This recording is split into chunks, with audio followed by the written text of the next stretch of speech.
Bonjour à tous, bonjour à toutes, bienvenue dans votre rendez-vous mensuel proposé par le diocèse de Nice et RCF Nice Côte d'Azur.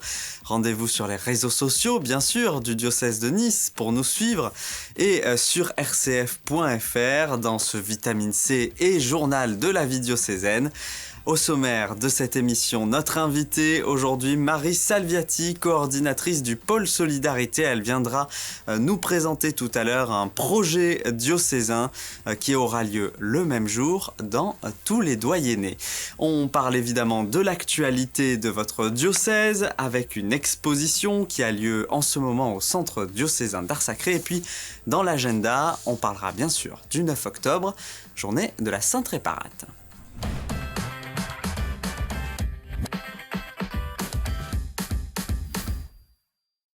Dans l'actualité de votre diocèse, on parle de la promo 2022 de l'Institut de théologie et de formation pastorale de Nice, l'ITFP, qui a fait sa rentrée. Une journée où 4 lauréats pour le DUET, le diplôme universitaire en études théologiques, ils l'ont reçu après 5 années d'études, leur diplôme, lors de cette journée de rentrée. C'était le 24 septembre à Valbonne. Je vous propose d'écouter les témoignages de Vincent Leroux et de José Soares, un diplômé et le directeur adjoint de l'ITFP.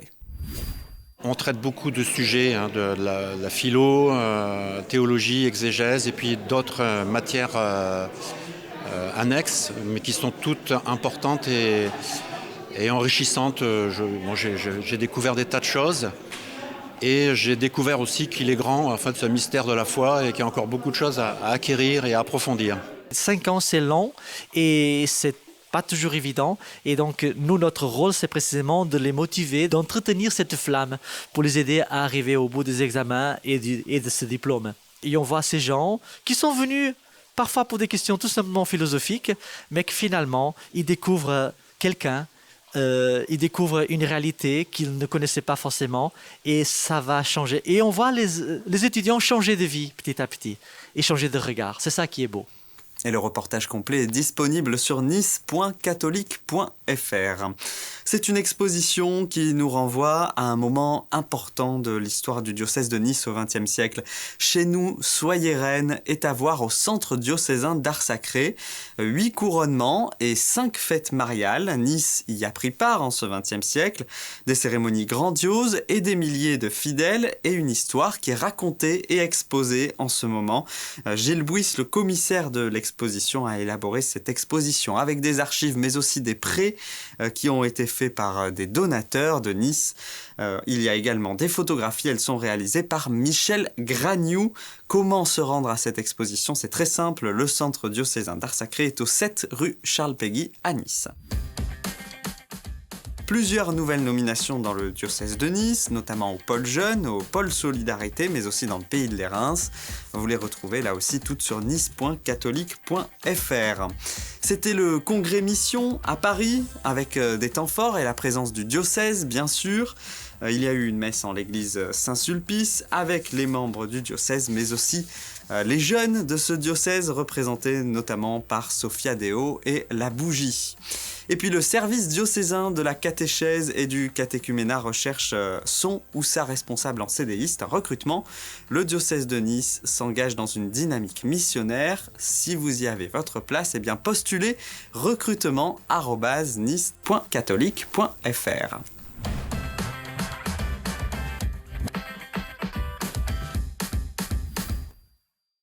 Et nous sommes à présent dans la séquence qui est le cœur de cette émission, celle avec notre invitée aujourd'hui, Marie Salviati. Bonjour. Bonjour. Coordinatrice du pôle Solidarité du diocèse de Nice.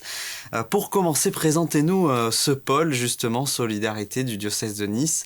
Qu'est-ce qui se cache derrière ce terme? Qu'est-ce qui se cache? C'est les plus petits qui se cachent derrière le pôle Solidarité, qui regroupe plusieurs services diocésains, la pastorale de la santé, la pastorale des migrants, la pastorale des prisons, pour Nice et Grasse, la coopération missionnaire, c'est-à-dire le lien avec les églises sœurs à l'étranger, et particulièrement avec le Burkina, avec lequel nous avons un jumelage, ainsi que l'équipe écologie intégrale du diocèse, qui est aussi toute neuve, qui a 2 petites années. Alors, vous êtes aussi en lien justement avec les associations qui gravitent à côté du diocèse. Exactement. Donc, au sein du Conseil diocésain de la solidarité, nous sommes réunis avec les associations qui travaillent aussi pour les solidarités. Le Secours catholique, l'Ordre de Malte, Ensemble de génération, Habitat Humanisme, l'Arche, les Petites Sœurs des Pauvres également. Voilà, tout un panel d'associations, petites ou grandes, avec lesquelles nous travaillons en collaboration. Il va y avoir une journée que l'on appelle journée de la pauvreté dans le calendrier.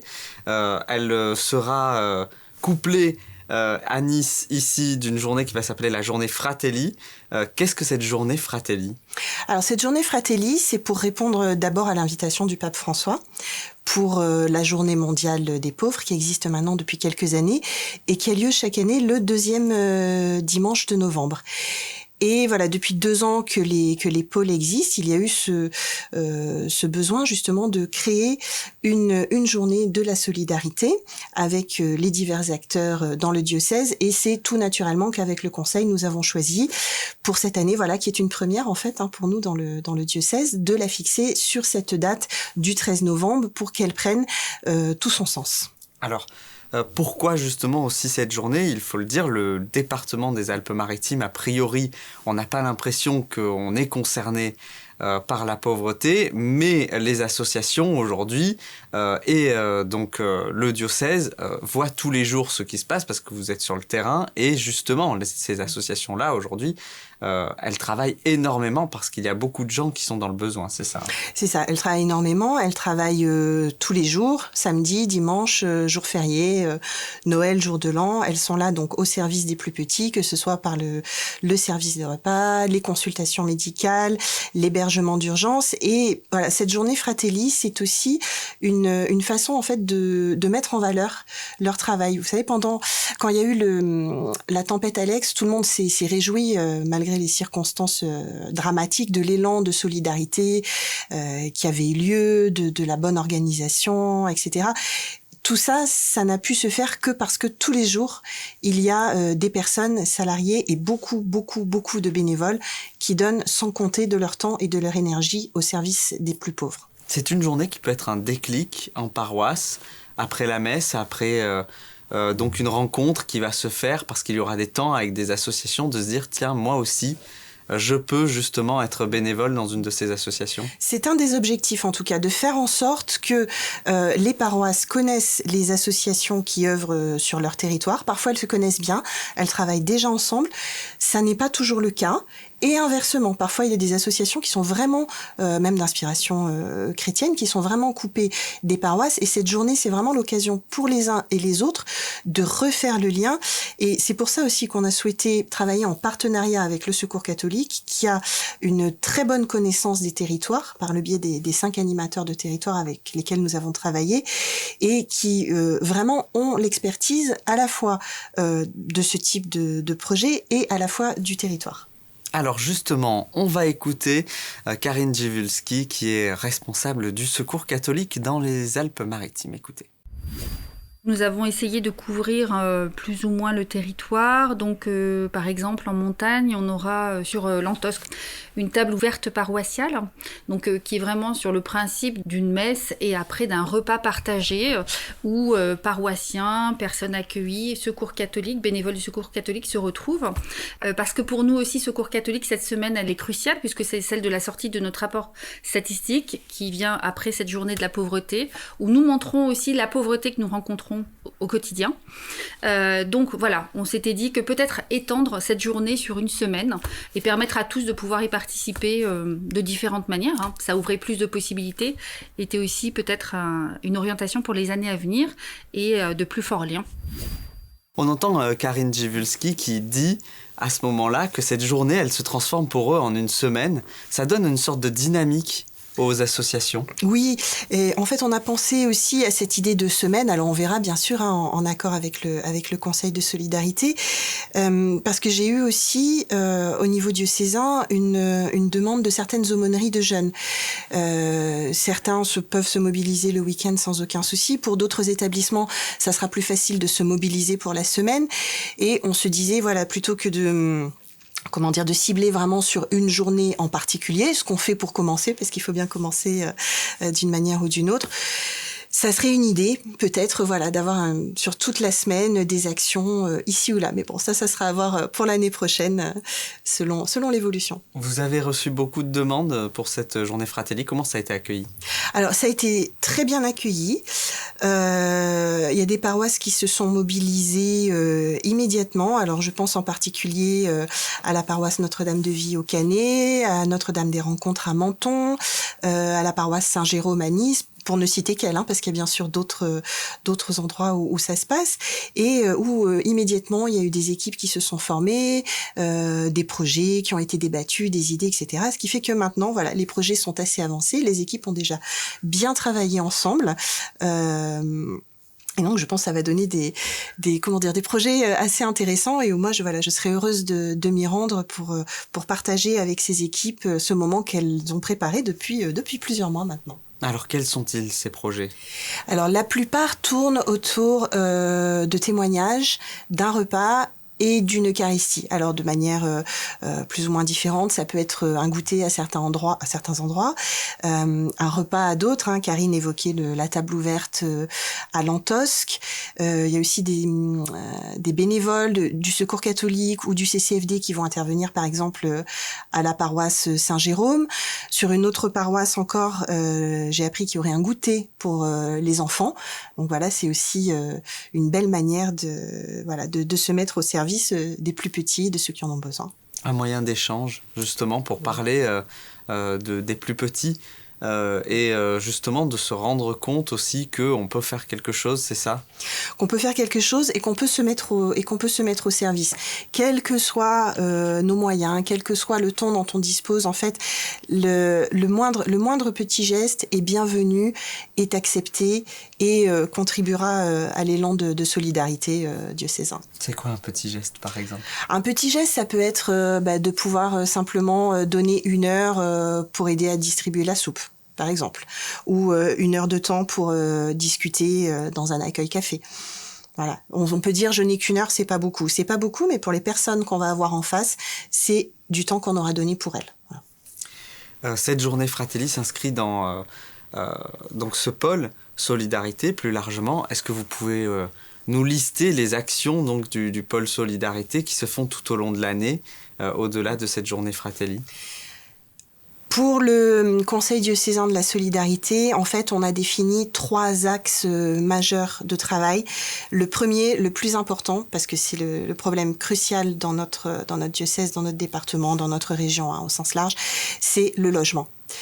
Donc avec l'intervention d'associations telles que Habitat et Humanisme, on évoquait dernièrement l'hôtel social de Myre qui ne désemplit pas, l'Ordre de Malte a également des projets de ce côté-là, on a des projets également pour les sortants de prison, ce qu'on appelle en sortie sèche, c'est-à-dire qui se retrouvent après avoir purgé leur peine en sortie et sans aucun endroit où aller. Donc l'axe prioritaire, c'est le logement.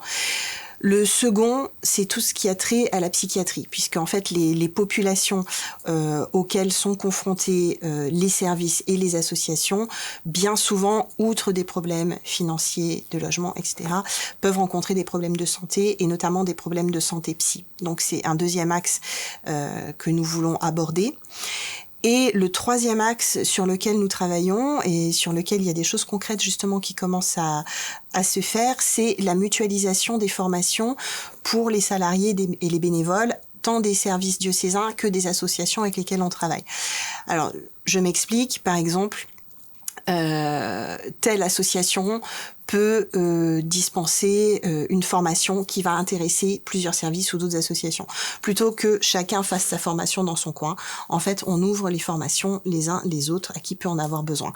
Donc, c'est à la fois un travail de recensement de ce qui peut se faire, de proposition aussi à ceux qui veulent, pour pouvoir vraiment travailler ensemble. Le but, c'est de travailler ensemble. On a affaire au même problème, aux mêmes populations. L'essentiel, c'est pas de travailler dans son coin, mais plutôt d'unir nos forces pour eux. Les forces vives rassemblées autour du pôle Solidarité du diocèse de Nice, on le comprend. Donc cette journée Fratelli, combien d'événements à peu près ? Combien d'événements? Alors, j'ai pas toute la liste en tête. Pour l'instant, j'en ai recensé à peu près une dizaine, sachant que les paroisses, les associations, les services actuellement ont jusqu'au 15 octobre pour nous faire part de leurs projets. Elles ont également une fiche qui a été mise à leur disposition parce que parfois, on a des bénévoles de bonne volonté, mais qui savent pas trop comment faire ou qui ont besoin juste d'un petit coup de pouce ou d'un petit déclic pour monter le projet. C'est un document qui est à leur disposition aussi. Et voilà, jusqu'au 15 octobre, voilà, faites-nous parvenir vos projets, vos idées.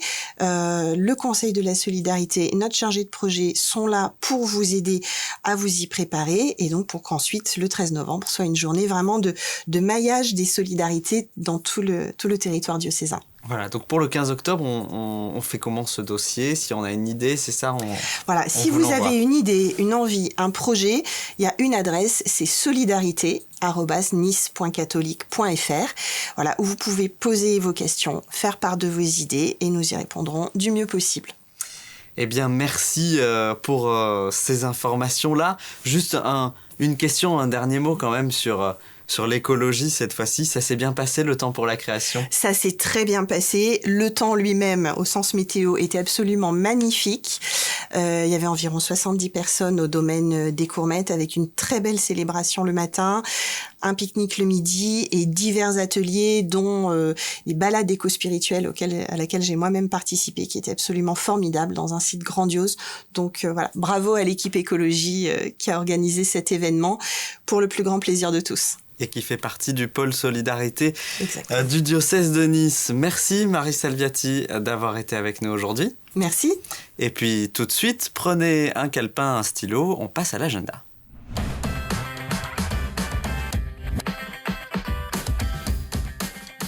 Place aux dates importantes de ce mois d'octobre dans cet agenda avec cette année Cap Montagne qui a lieu ce samedi 8 octobre à la Colmiane avec pour thème tout au long du chemin une phrase de Jésus dans l'évangile de Jean. Je vous appelle mes amis, c'est une journée festive qui rassemble les collégiens de 4e, de 3e. Il y a également les aumôneries de l'enseignement public qui seront présentes et donc de l'enseignement catholique. Le programme de cette journée, des ateliers, des jeux, une messe, un pique-nique et une rencontre bien sûr sous le signe du partage. Dimanche 9 octobre à 11h, c'est la fête de la Sainte Réparate, la patronne de Nice. Une messe solennelle sera présidée par le cardinal Jean-Pierre Ricard, assisté par Monseigneur Jean-Philippe Naud, l'évêque de Nice.